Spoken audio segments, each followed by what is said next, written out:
dirais que j'étais évidemment très inquiet au moment de la première séance, très inquiet parce que je ne savais pas si cette situation était réversible ou pas. J'étais aussi un peu dans la posture du bon élève en me disant je vais subir un examen, on va me juger, etc. Très très vite, la neuropsychologue nous a expliqué qu'on n'était pas là pour se juger ou se comparer, qu'il n'y avait pas de concurrence entre nous. Moi, ça m'a permis très vite d'être rassuré. Voilà. Et très vite, j'ai compris que j'étais à la bonne place. J'ai tout de suite eu confiance finalement. Et puis, ce qui était intéressant aussi, c'était la qualité des explications qu'on nous a données. C'est-à-dire à la fois qualité des explications pour réaliser les exercices, mais aussi qualité des explications pour essayer de nous faire comprendre sur quoi on agissait, qu'est-ce qu'on avait comme cible au niveau mental. Je pense que c'est très important, si on veut tirer le bénéfice des exercices, de bien comprendre les règles et de bien les appliquer.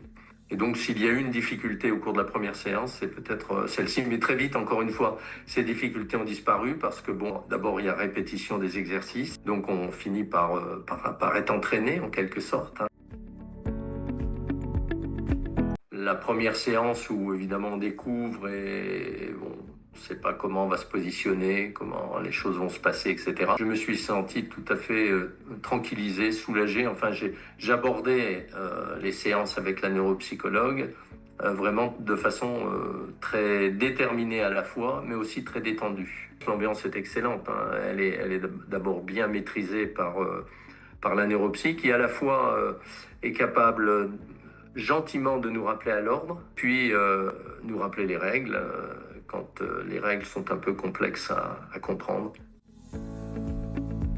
Moi, je dirais, n'hésitez pas, allez-y. Et en plus, vous allez rencontrer des gens extrêmement compétents, qui ont une excellente qualité d'écoute, une empathie.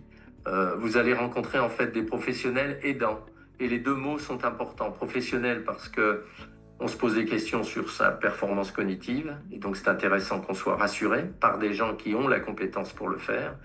Et de l'autre côté, des aidants, c'est-à-dire on a besoin aussi d'aide, on a besoin de gens qui nous écoutent, qui nous rassurent, qui nous soulagent d'une certaine façon du poids que représente la maladie. Et quand on s'adresse, en tout cas moi, à la neuropsychologue qui m'a accompagné dans ce parcours oncogite, m'a apporté à la fois son professionnalisme et son côté aidant, son empathie, sa qualité d'écoute, etc. Donc allez-y, surtout n'hésitez pas, vous avez là un moyen parfait de vous faire aider. Les aspects cognitifs sont des aspects importants que les traitements anticancéreux peuvent dégrader de façon significative. Je l'ai vécu et donc allez-y et allez-y tranquille, hein, en toute tranquillité, en toute sérénité. Tout simplement, à un moment donné, quand j'ai su que j'avais un cancer, alors que j'avais une vie plutôt, entre parenthèses, exemplaire sur le plan nourriture, je faisais du sport, etc.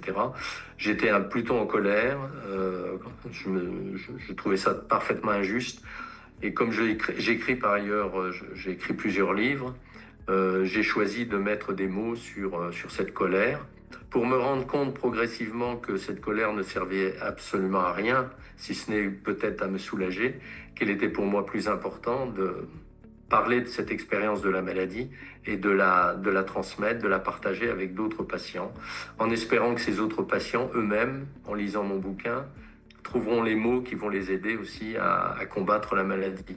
Et c'est comme ça que ce livre est né, Rencontre inopinée avec un cancer colorectal.